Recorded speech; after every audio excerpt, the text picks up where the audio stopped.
গণবিবাহ আপনারা সবাই শুনেছেন। কখনো কি শুনেছেন গণ উপনয়ন? হ্যাঁ, গণ উপনয়ন একটি অনুষ্ঠান অনুষ্ঠিত হলো দক্ষিণ চব্বিশ পরগনা বজবজ খড়িবেড়িয়ায় রায়পাড়ায়। এখানে 16 জন ব্যক্তি এই উপনয়নে অংশগ্রহণ করেন। একসঙ্গে উপনয়ন হয়। এই উপনয়ন অনুষ্ঠানে যে সমস্ত সন্তানরা উপস্থিত ছিলেন তারা শুধু এলাকার নয়, বজবজের বিভিন্ন প্রান্ত থেকে এসেছিলেন। কেউ এসেছিলেন বেহালা, কেউ বারুইপুর, কেউ বা আরো অনেক অনেক দূর থেকে এসেছিলেন এই উপনয়নে অংশগ্রহণ করতে। এই গণ উপনয়ন আমাদের এই প্রথম দেখা, তাই আপনাদের সামনে শেয়ার করে দিলাম। আপনাদের ভালো লাগলে আপনারা এটাকে শেয়ার করবেন।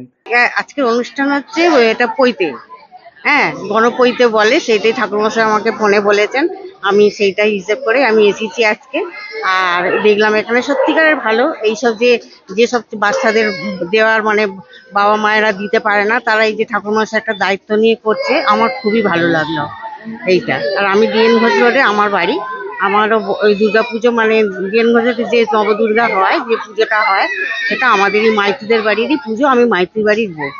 গণবিবাহ হয়, কিন্তু কোনো কাগজে বা কোথাও আমরা দেখিনি যে গণ উপনয়ন। তো হঠাৎ রবীন্দ্র দাসের সঙ্গে যোগাযোগ হতে আমার মনে এসে গেল যে এটা যদি কিছু প্রচার করা যায়। সেই জন্য আমি বজবজ ক্লাবের প্রেস ক্লাবের সেক্রেটারি দীপক ঘোষকে বললাম এবং রবীন্দ্রকেও বললাম, ওনারা দুজনেই সহযোগিতা দিলেন।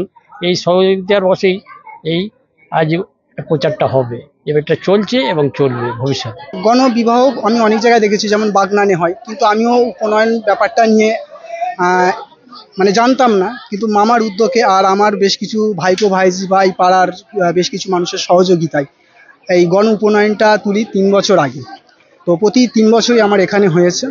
প্রথম বছর আমার এখানে 13 জন হয়েছিল, তারপরের বছর 11 জন, এবছর আমাদের টোটাল 16 জন উপনয়ন হলো। আর বিভিন্ন জায়গা থেকে মানুষ এসেছেন যাদের অর্থনৈতিক কাঠামো খুবই খারাপ বা জায়গা জমির অভাবে তারা সেখানে করতে পারেনি অনুষ্ঠানটা। তো সেই কারণে আমরা এই উদ্যোগটা নিয়েছি।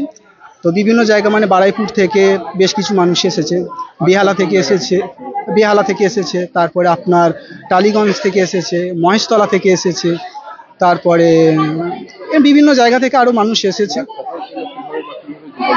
যোগাযোগ বলতে আমরা উদ্যোগ নেবার পরে 2-4টে মানুষকে বলেছি যে আমরা এরকম গণ উপনয়ন দিচ্ছি, যদি কারোর সামর্থ্য না থাকে বা তাদের যদি জায়গার অভাব থাকে, সেই কারণে যদি তারা উপনয়ন নিতে চায় বা পৈতে নিতে চায়, তারা আমাদের সাথে যোগাযোগ করবে। তো সেই অর্থে এইভাবে যোগাযোগ হয়েছে। প্রথম বলে এটা আমাদের 3য় বছর। আমার নাম শ্রী রবীন্দ্রনাথ অধিকারী। তো যে সমস্ত মানুষজন তাদের এখন তো জায়গা সংকুলান, ফ্ল্যাট বাড়ি, জায়গা নেই বললেই চলে। তো তারা তাদের ছেলে মেয়েদের পৈতে দিতে পারে না, হ্যাঁ, উদ্যোগের অভাব। তাই সেই সব মানুষদের একসঙ্গে জড়ো করে তারা আজ 16 জন আজ পৈতে নিচ্ছে। এভাবেই আমরা এগিয়ে চলেছি।